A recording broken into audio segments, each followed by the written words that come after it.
Spoštovani, lepo pozdravljeni v tem prostoru in vsi, ki bogoslužje iz Evangeličanske cerkve Dobrega pastirja Novo mesto spremljate preko zaslonov. Danes ni verouka, saj se v naslednjem tednu začenjajo šolske počitnice in tudi čas dopustov. Je pa v času bogoslužja, predvsem pridige, organizirano varstvo za najmlajše. Jutri v ponedeljek ob 19. uri je cerkev odprta za tihe molitve ob spremljavi krščanske glasbe. V sredo ob 19. uri je bogoslužje namenjeno osebnim prošnjam in posamičnim namenom ter tematskemu predavanju iz Svetega pisma. V petek ob 19. uri pa je srečanje za ženske vseh generacij. V petek ob 19. uri srečanje za ženske vseh generacij. Naj še povem, da se je v preteklem tednu, v petek, delegacija iz naše cerkve udeležila sinode Evangeličanske cerkve Augsburške veroizpovedi Republiki Sloveniji, ki je bila v Murski Soboti, in lahko povemo, da smo bili zelo lepo, toplo sprejeti in vključeni v najvišje organe. Minuli teden smo imeli tudi zaključno srečanje mladinsko-najstniške skupine. Pogledamo si lahko par fotografij vseh, ki so se srečanja lahko udeležili.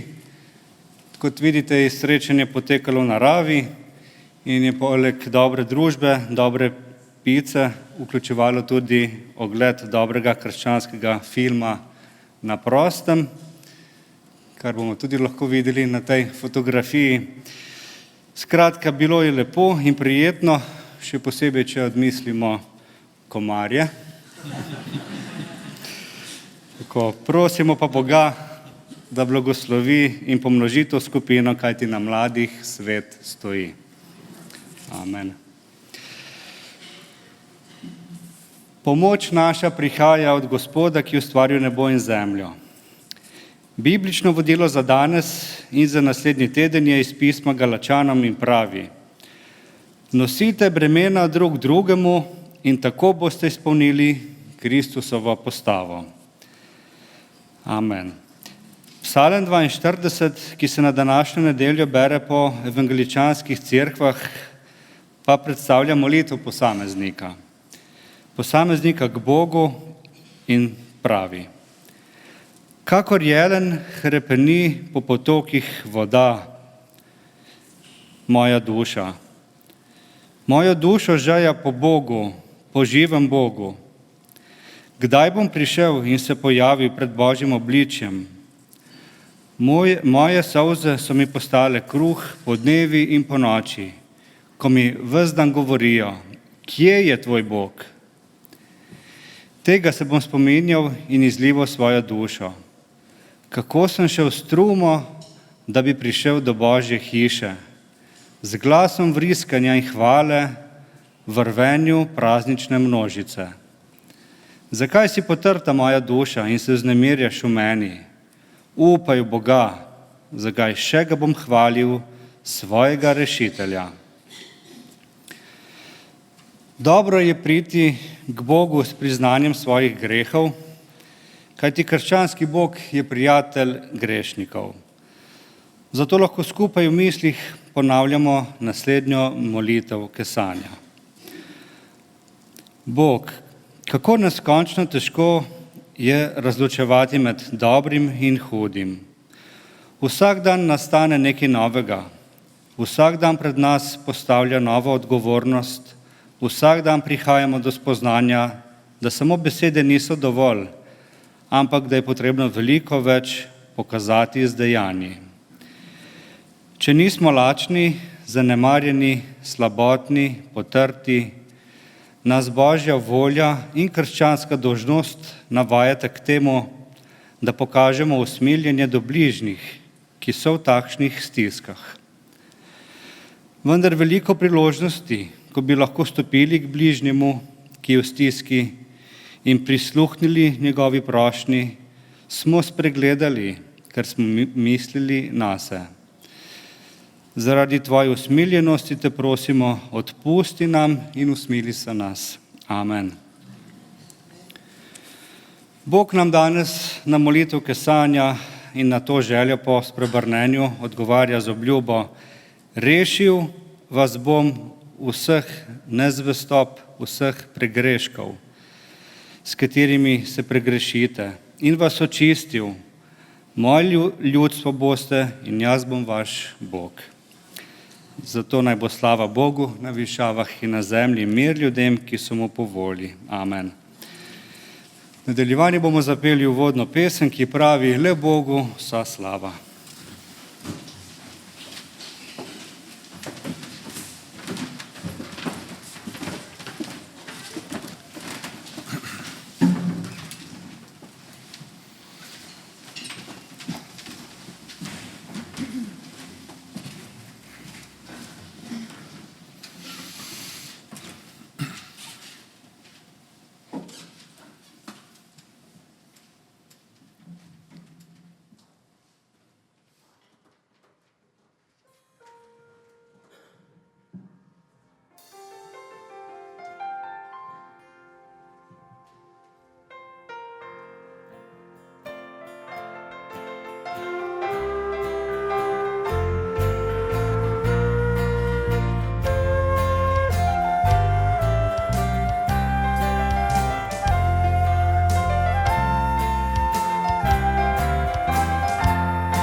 sesti, bratje in sestre. Avtorica pesmi, ki smo jo zapeli, je Fanny Crosby. To je slepa kristjanka, ki je bila zelo glasbeno nadarjena in je napisala veliko pesmi. O njej smo že velikokrat slišali, ponovila bom samo nekaj dejstev. Torej, oslepela je že kot dojenček, ampak pri 6 letih je že komponirala prvo pesem.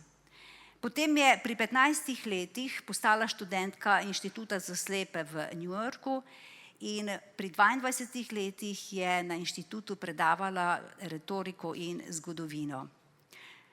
In veste, ko slep človek reče v pesmi, le Bogu vsa slava in čast naj doni, potem je to globoko sporočilo, ki se lahko dotakne vsakega izmed nas, vseh nas, ki vidimo. In morda se to jutro sprašujemo, Bog, kaj jaz sploh lahko tebi dam? In odgovor na to vprašanje lahko najdemo v zgodbi, ki jo bom podelila z vami in ste jo prav gotovo že slišali. V prejšnjem stoletju je bil na Poljskem zelo znan pianist Paderewski. In ta pianist je nekoč priredil koncert. In na ta koncert se je odločila iti tudi neka mama, ki je imela sina, ki se je tudi učil igrati klavir. In ona je želela tega sina peljati na koncert, zato da bi slišal tega pianista in bi dobil še večjo voljo za učenje igranja klavirja in tudi, da bi v tem napredoval. In tako sta vstopila v to dvorano koncertno nekaj minut pred začetkom in mama je v tej množici zagledala svojo prijateljico. In stekla je do nje, da izkoristi še tistih nekaj trenutkov, da malo z njo poklepeta. Medtem pa je njen sin zaželel malo raziskati koncertno dvorano. In tako je stekel mimo odra in je prišel do ene sobe, kjer je pisalo ni vstopa. Luči so se začele počasi ugašati in mama se je vrnila na svoj sedež in z grozo ugotovila, da njenega sina ni tam. Bilo je prepozno za kakršnokoli ukrepanje in reflektorji so začeli osvetljevati oder in na tem odru, sredi odra je stal čudovit klavir. In nakar je mama z grozo ugotovila, da za tem klavirjem sedi njen majhen sin in lahkotno poigrava otroško uspavanko angleško Twinkle, twinkle, little star. Seveda je bila presenečena in hkrati je bila za njo to grozljiva situacija. Ampak v tem trenutku je stopil na oder pianist, svetovno znani pianist. Stopil je do tega dečka in mu na uho zašepetal, ne odnehaj, igraj naprej. In potem se je sklonil nad njim in je z levo roko igral na levi strani klavirja, z desno na desni in tako sta skupaj igrala. In veste, ustvarila sta neverjetno lepo harmonijo. Ta pesem je bila prava mojstrovina. In to, kar je na videz gledalo grozljivo, torej grozljiva situacija, iz tega je nastalo nekaj zelo, zelo lepega. Seveda je potem ta pianist igral še naprej in imel koncert, ampak veste, občinstvo si je ta koncert najbolj zapomnilo po tej skladbi, ki sta jo skupaj zaigrala, veliki pianist in majhen deček, ki se je šele začel učiti igrati klavirja. Se še sprašujemo to jutro, Bog, kaj ti lahko dam? Bogu dajmo tisto, kar imamo. Čeprav se zdi v naših očeh majhno, neznatno, nepopolno. Ampak veste, veliki mojster, veliki umetnik, Bog, lahko spremeni to, kar je majhno, to, kar je nepopolno, v pravo mojstrovino. In to jutro nam sporoča, ne odnehaj, igraj naprej, ne samo slavilna skupina, ki je tukaj na odru, ampak vsi mi, vztrajaj, to je sporočilo Boga. Kajti Bog lahko naše šibke poskuse spremeni v veliko mojstrovino, v veliko umetnino. Nekdo je tako rekel, Bog ne kliče opremljenih, ampak opremlja poklicane in je vedno ob nas, ker nas ljubi in vodi do velikih stvari. In takšnemu Bogu pripadamo, takšnemu Bogu služimo in takšnega Boga slavimo. In to je Bog, ki je prišel k nam v Jezusu Kristusu, približal se nam je in je z nami v vsakem trenutku našega življenja. Vodi nas, ljubi nas in zato vas vabim, da vstanemo in da v naslednjih pesmih damo slavo in čast velikemu Bogu, velikemu stvarniku in odrešeniku Jezusu Kristusu.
In naslednja pesem pravi: vso večnost bo vladar.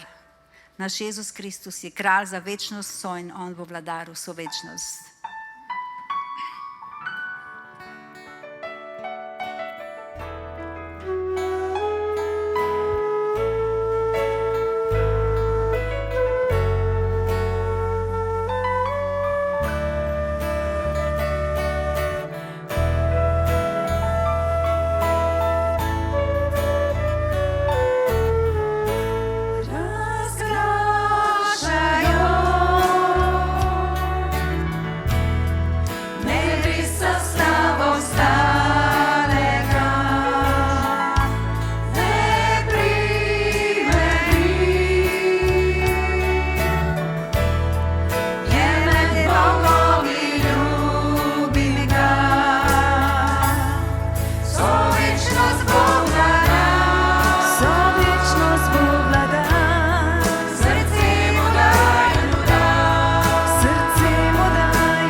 Brati in sestre, v temo človeške izgubljenosti je zasijala luč Božje ljubezni. In ta luč sije še vedno v naša življenja, razsvetljuje naša življenja in nam daje upanje. V tem brezupnem svetu je ta luč nekaj, kar nam daje upanje. In zato imamo neverjetno velik razlog, da Boga slavimo. In še naslednja pesem pravi: tu sem, da slavim te, tu sem, da ti rečem, moj Bog si. In recimo Bogu, ti si moj Bog.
Hvala ti, Jezus, da lahko rečemo, da smo tu, da te slavimo, da priznavamo, da si ti naš Bog, da si ti naše upanje v tem brezupnem svetu, da si ti vse, kar lahko imamo, največ, kar lahko imamo. In hvala ti, Jezus, da smo lahko to jutro, kakor Božja družina, zbrani pred tabo. Hvala ti, da si ti po svojem duhu med nami. In hvala ti, da ti razsvetljuješ našo življenjsko pot iz dneva v dan. Hvala ti, Jezus, da nam kažeš pot, takrat, ko je ne vidimo, da odpiraš pot, ko je zaprta. Hvala ti, da odpiraš naše duhovne oči, da lahko spoznavamo resnico evangelija. In hvala ti, da si se nam približal. Hvala ti, da si postal človek. Hvala ti za tvojo neizmerno ljubezen, ki nas obdaja z njo vsak dan. Naj bo proslavljeno ime Jezus Kristus. Amen. In bodimo blagoslovljeni tudi sedaj, ko bomo darovali naše prostovoljne prispevke, nabirko s pesmijo Naš Bog je mogočen Bog.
V cerkev smo prišli zato, ker naša duša Boga toliko ljubi, da velja, čeprav sem z njim, ga še vedno pogrešam. V današnjem času imajo informacije, torej podatki, največjo vrednost. Kdor jih ima, vlada svetu. Ravno zato je strah pred linčem močnejši od strahu pred smrtjo. Vse vprek se pljuva po ljudeh, se kaže nanje s prstom in se jih pribija na sramotilni steber. Žal je v svetu na pohodu rasizem, seksizem, nacionalizem, populizem, polarizacija.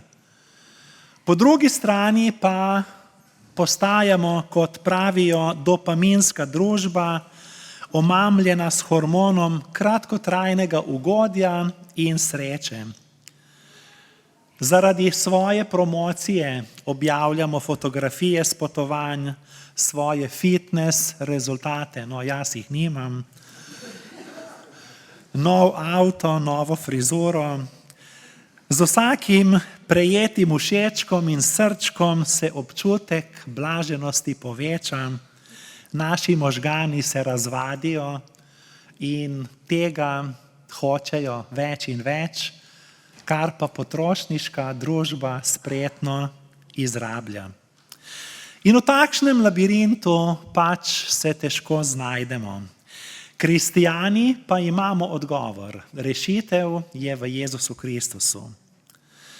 Ljudje pa mi pravijo, ko se z njimi pogovarjam, nedolgo je nekdo rekel, kaj pa, če je Kristus le prehodni avatar? Ali ni to množična zabloda? Ali vera ne obnori ljudi? Ali je krščanstvo stvarnost, blodnja, domišljija? Zgodovinsko dejstvo je, da je Jezus Kristus živel in zato ni potrebna vera. To, da je Jezus moj odrešenik, pa zahteva vero. In zato smo tu v cerkvi, kajti cerkev je konkretna, tako kot je odrešenje konkretno, kot je Bog konkreten. Ni nekje zgoraj samo, ampak tu spodaj med nami, Bog z nami. In kot je zapisal teolog Janez, beseda je postala meso, ne samo neka utvara, iluzija ali ideja. Bog torej je konkreten in govorimo ne le o podatkih, ampak o dogodku v času in prostoru. Ker krščanstvo ni leporečje, ampak konkretna vera dejanj, je prav, da smo tu in da se vprašamo, ali je moje krščanstvo takšno, da se odrekam svoji sebičnosti in služim drugim. Kajti mnogi rečejo, da so kristijani, vendar njihova dela govorijo drugače. Pravimo, da gre za fejk, torej za fejkanje. Zato se bodajmo na pot Svetega Duha in ustanimo k poslušanju Božje besede, ki nas vabi k konkretnim dejanjem. Božja beseda, kot je bilo že uvodoma rečeno za današnjo nedeljo, je iz pisma Galačanom, 6. poglavje, 2. vrstica. Kako lepo je, da o tem danes govorijo milijoni, milijonske množice kristijanov po vsem svetu. In vsi smo deležni te Božje besede, ki pravi, nosite bremena drug drugemu. In tako boste izpolnili Kristusovo postavo. Nosite bremena drug drugemu. In tako boste izpolnili Kristusovo postavo. Blagor tistim, ki Božjo besedo poslušajo in se po njej ravnajo. Amen. Apostol Pavel poziva kristijane, naj pomagamo drug drugemu. Kaj? Nositi bremena, ko postanejo pretežka. Hkrati pa nas apostol Pavel opominja, naj bo vsak kristijan odgovoren za nošenje lastnega bremena, dokler ga lahko nosi. Torej gre za uravnotežen nasvet vernikom v pokrajini z imenom Galatija in apostol ljudi uči in spodbuja, kako naj nosimo najprej svoja bremena, odgovorno, in kako naj nosimo tudi bremena drugih. Gre za požrtvovalnost, gre za izpolnitev Kristusove postave, ki je zapoved ljubezni. Gre za ljubezen v akciji. Nosite bremena drug drugemu. Kako prijetne besede, kratke, a pomenljive. Ta teden sem prebral, da je 16-letni Hunte Geni odločil se na svojem hrbtu odnesti svojega 9-letnega brata Braidna, ki ima cerebralno paralizo, na Michigan State Capitol v Lansinu, ki ima nešteto stopnic. Torej 16-letni brat na svojem hrbtu odnese svojega 9-letnega brata s cerebralno paralizo po stopnicah na Michigan State Capitol. To je bil dolg, težak sprehod. To je naredil zato, ker svojega brata ljubi.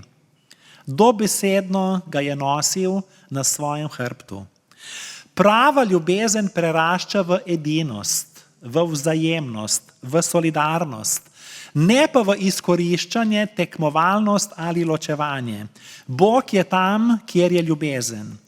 Prosim, razumimo, da je krščanstvo religija Božje ljubezni in je zato tako edinstveno.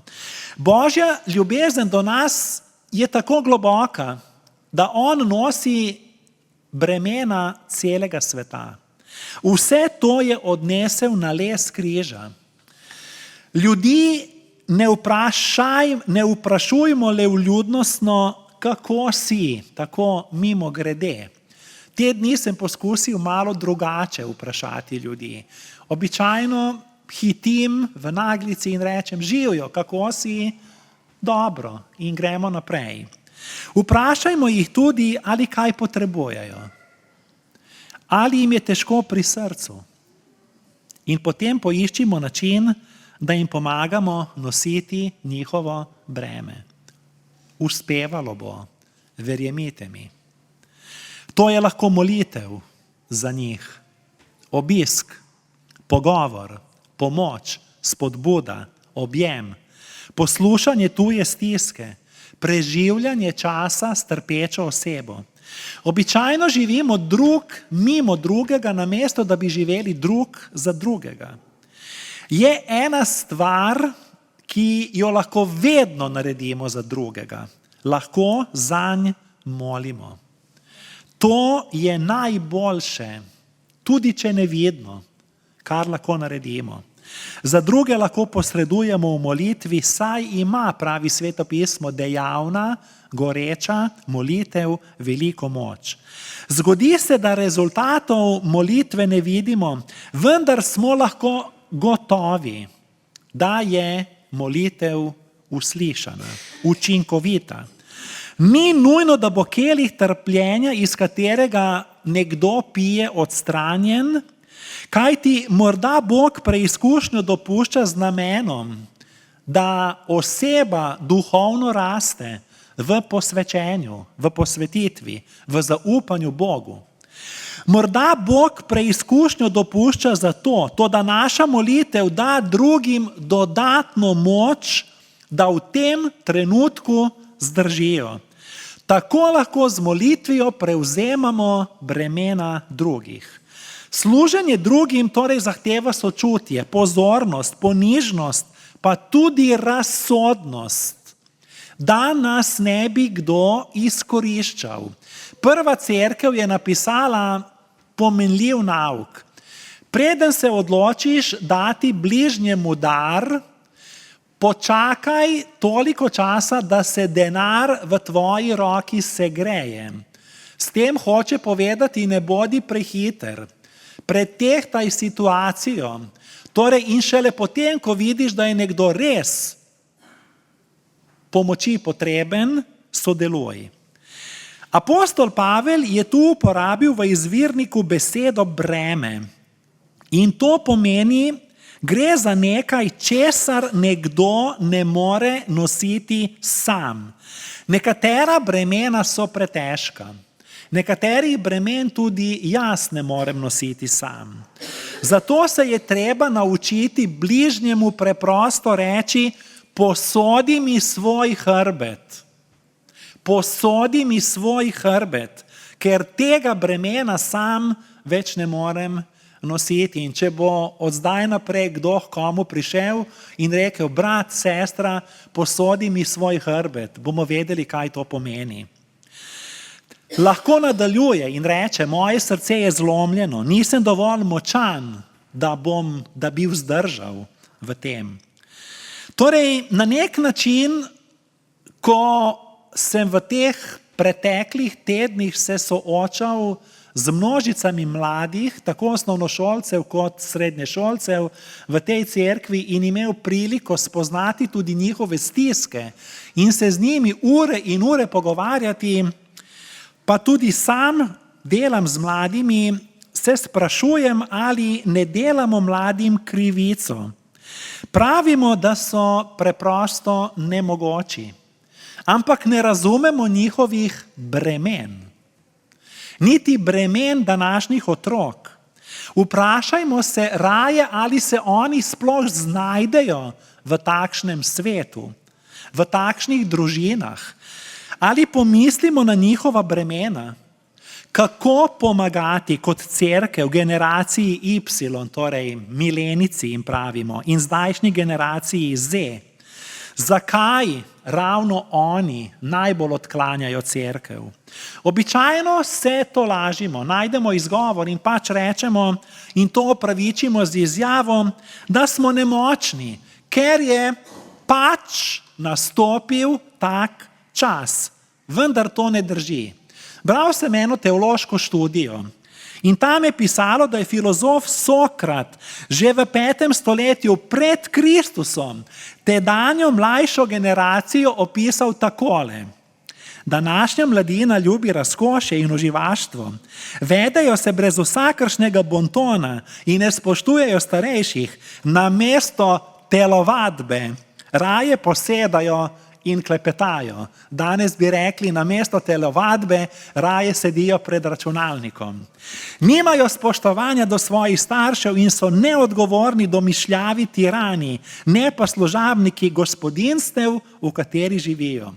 Torej, poglejte, ne gre za tako drastično spremembo, kot mi pravimo danes v 3. tisočletju je mladina, otroci nemogoči.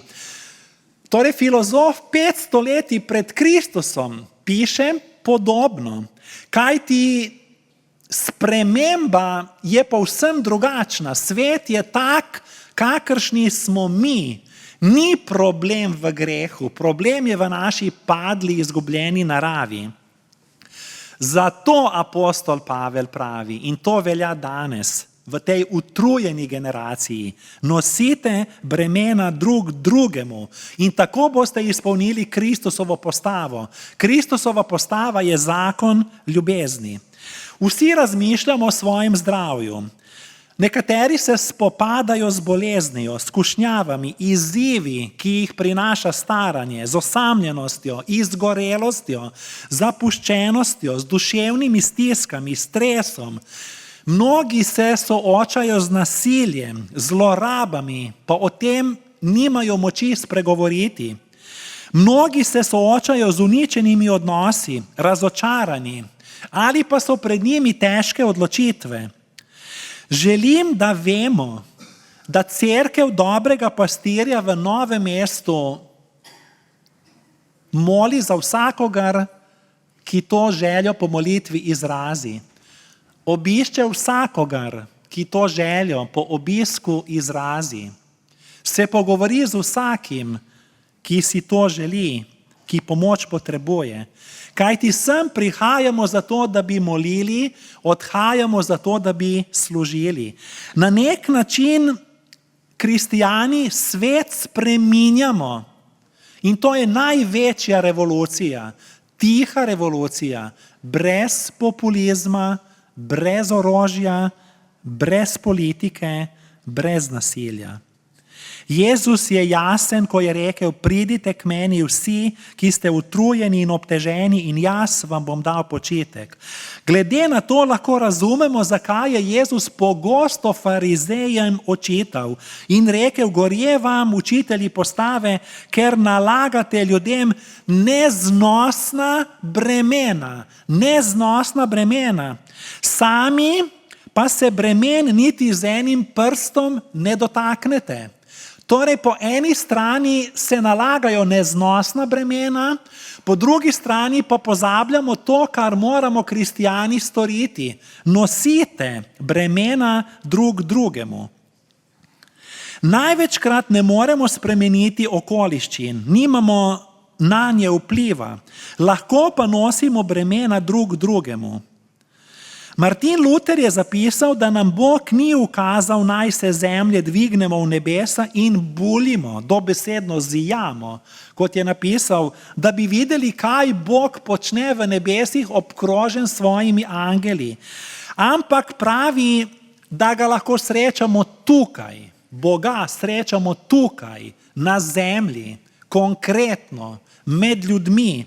Kajti krščanstvo je konkretno, ljubezen je konkretna. Krščanstvo je učlovečenje Boga v mesu, v telesu, to pomeni v dejanjih. Bog se je udejanjil.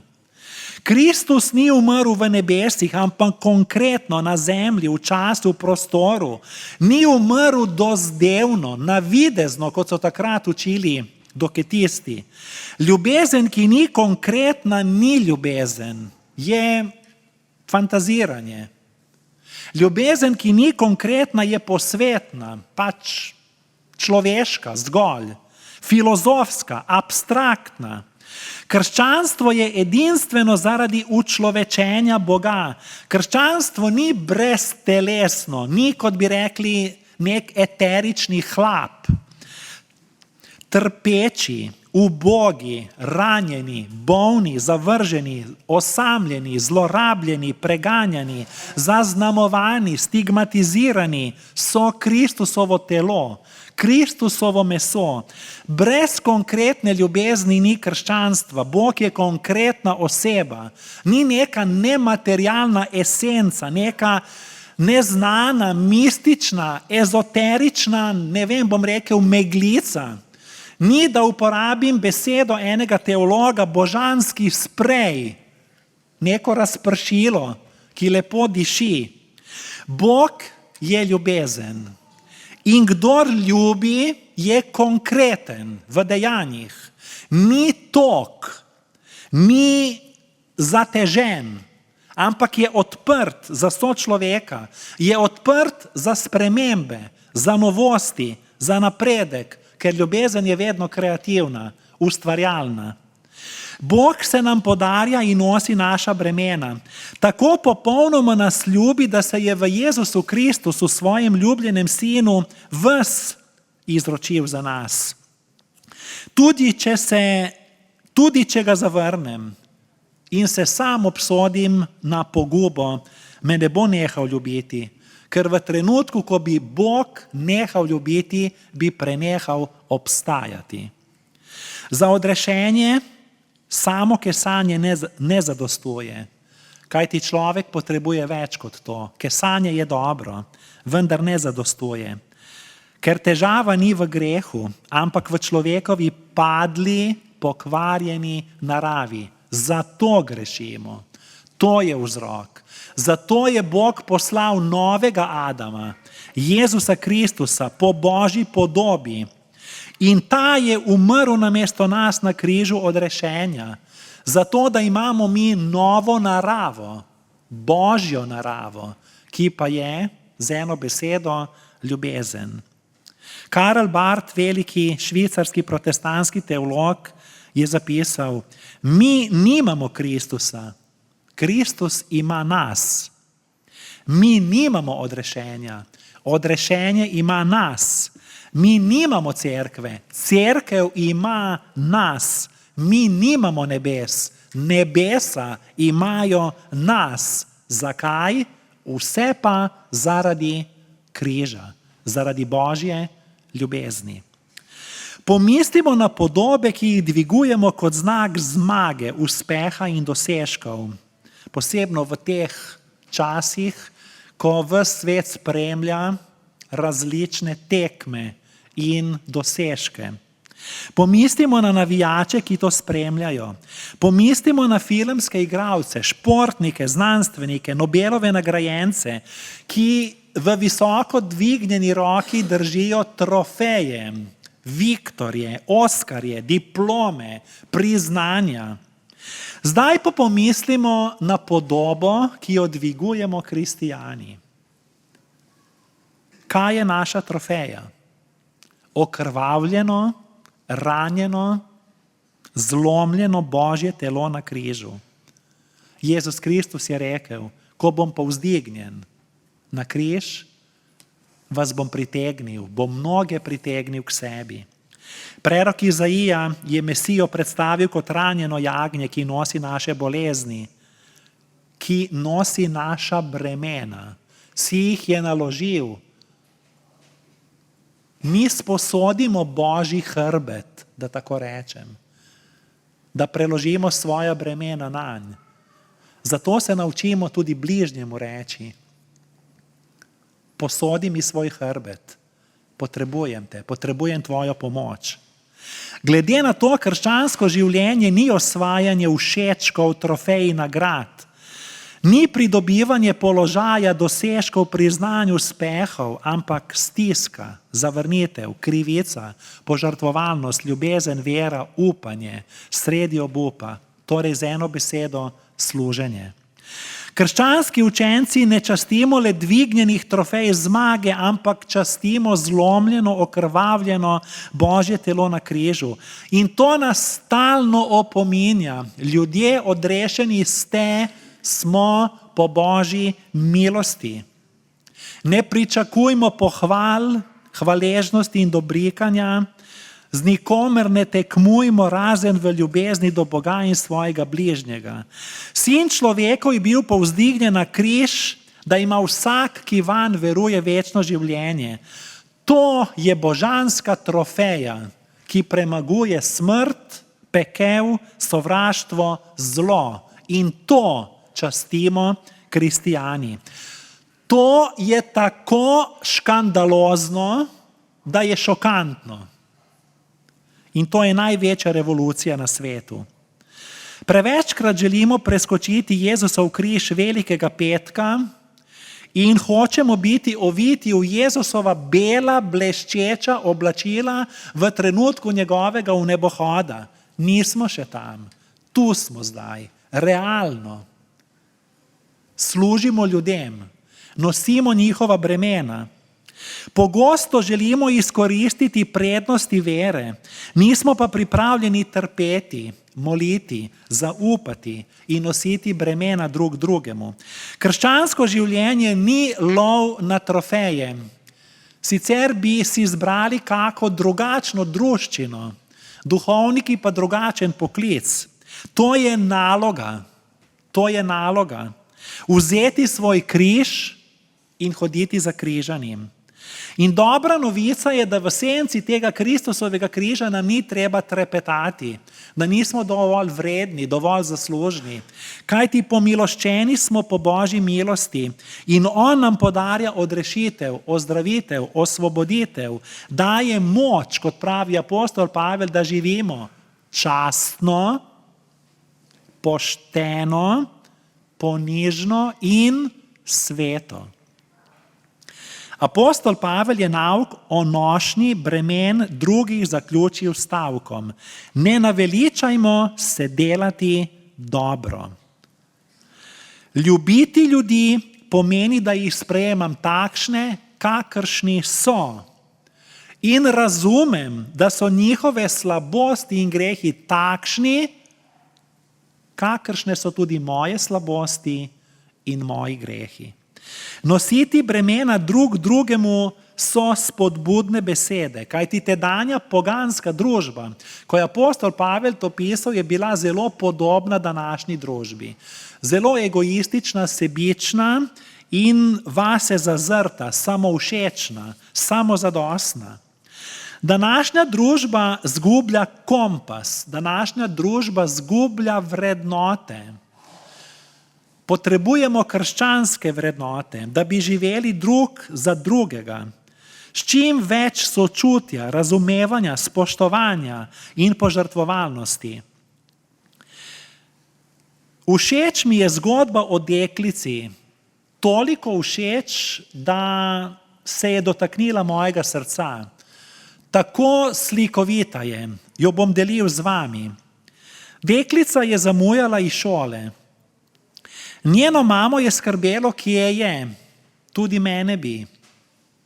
Ko je hotela iti iskat, je njena hči odprla vrata, ravno v tistem trenutku. In mama jo je vprašala, kje si bila? Kje si vendar bila? Deklica je rekla, mami, prijateljici Jenny je padel na tla njen glineni izdelek za tekmovanje in se je razbil na koščke. Mama jo je vprašala, ali si pomagala koščke razbitin pobrati. Lepo od tebe, to ima smisel. Deklica pa je mami odgovorila, ne. Z njo sem ostala zato, da bi pomagala jokati. Z njo sem ostala zato, da bi pomagala jokati. Ta deklica je vedela to, na kar odrasli pozabljamo. Če želimo, da cerkev dobrega pastirja uspeva, da bo prijetna, da bo privlačna, da bo navdušujoča za okolico, potem se naučimo ljudem pomagati, z njimi jokati in nosimo bremena drug drugemu. S svojo navzočnostjo lahko pomagamo drugim lajšati bremena, kot je ta deklica pomagala s svojo navzočnostjo v stiski njeni prijateljici. O tem je pisal apostol Pavel, ko pravi: nosite bremena drug drugemu in tako boste izpolnili Kristusovo postavo. Veste, Boga ne zanima kaj dosti, ali sem jaz Sveto pismo prebral 3-krat, 10-krat ali 20-krat.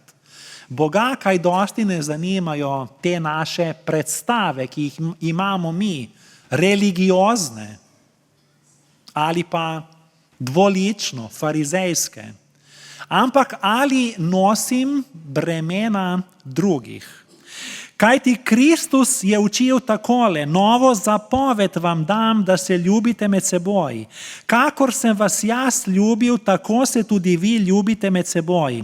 Potem bodo vsi spoznali, da ste moji učenci, če boste med seboj imeli ljubezen. Torej ljubezen, ne pa ločevanje, edinost, ne pa razbijanje, sočustvovanje, ne pa sovražni govor, povezanost, ne pa nevoščljivost. Torej vse drugače. In če bomo živeli tako, živimo Kristusovo postavo. Potem smo sol in luč temu svetu. Kristusa častimo s tem, da ljubimo osebo, ki potrebuje pomoč, da nosimo njeno breme.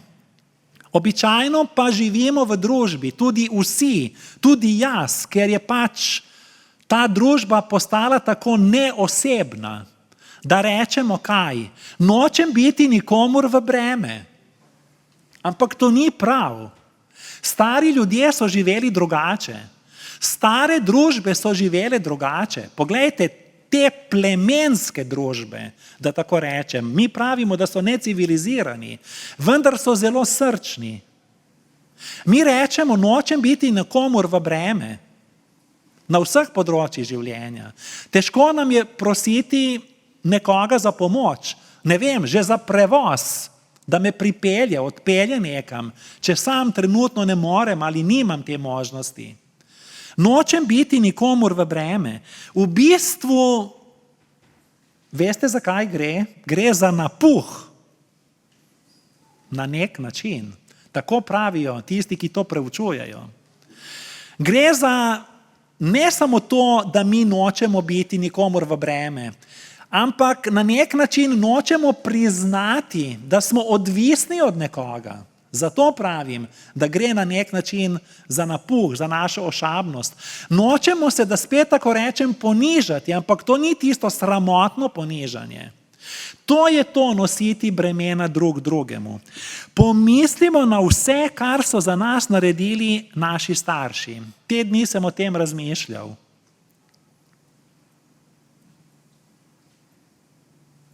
Vse neprespane noči ob dojenčku. Vse bolezni, vsa puberteta, vzgoja, učenje, hoja, igranje, denar, čas, šolanje, skrbi, izleti, dopusti, obšolske aktivnosti. Lepo, res lepo.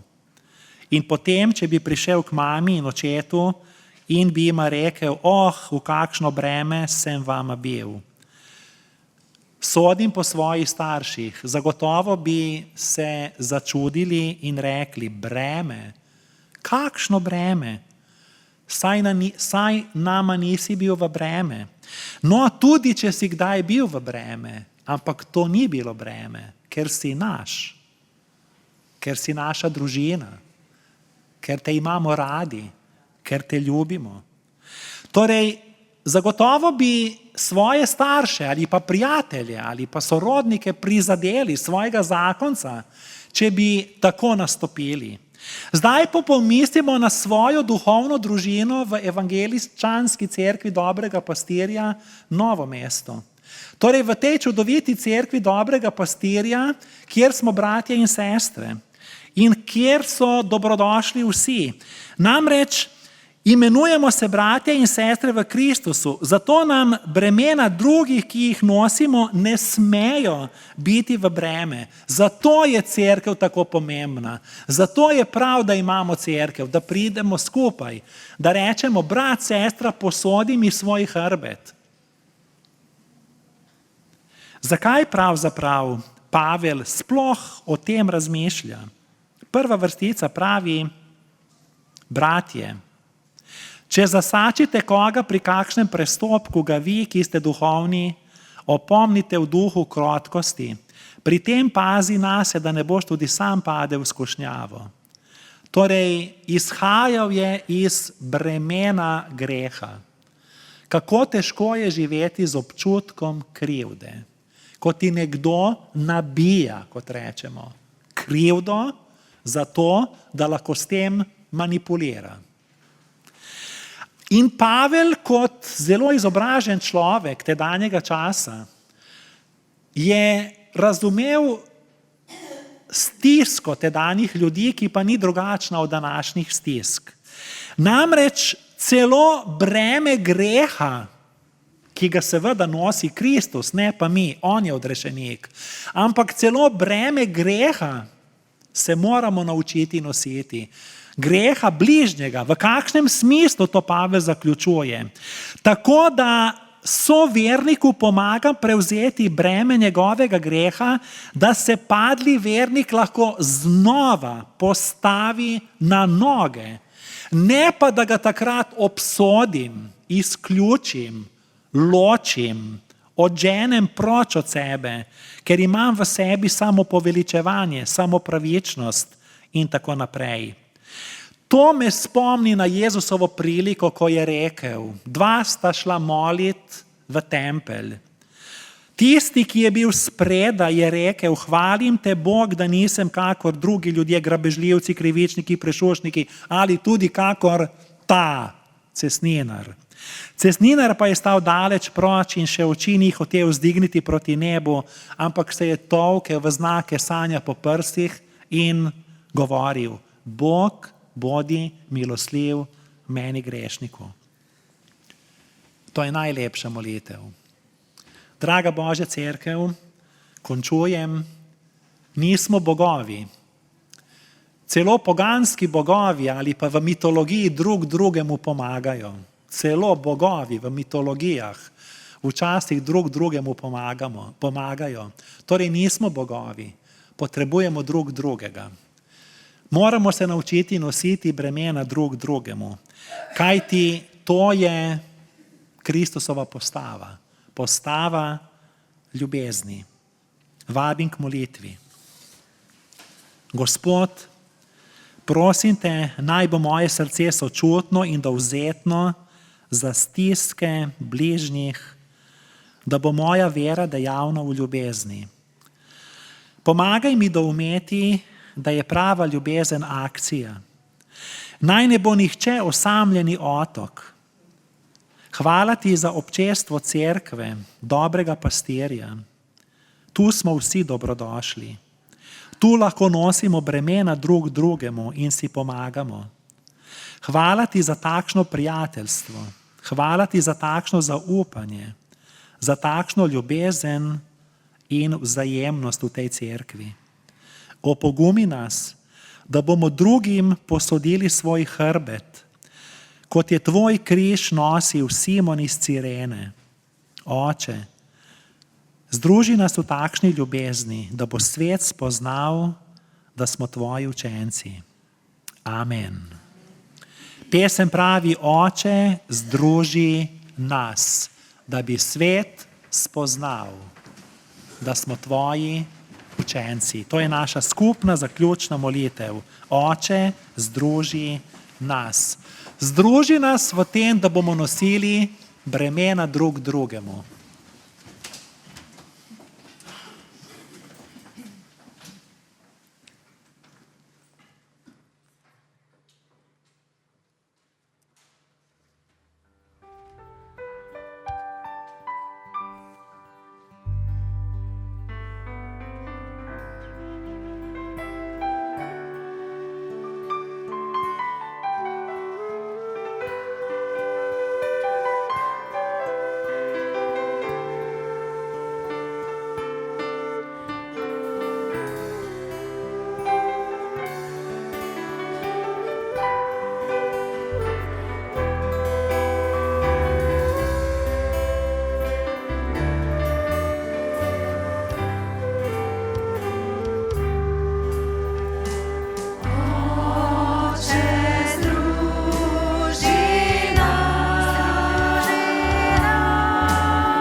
Gospod naj te blagoslovi in te varuje. Gospod naj da sijati svoje obličje na tabo in naj ti bo milosljiv.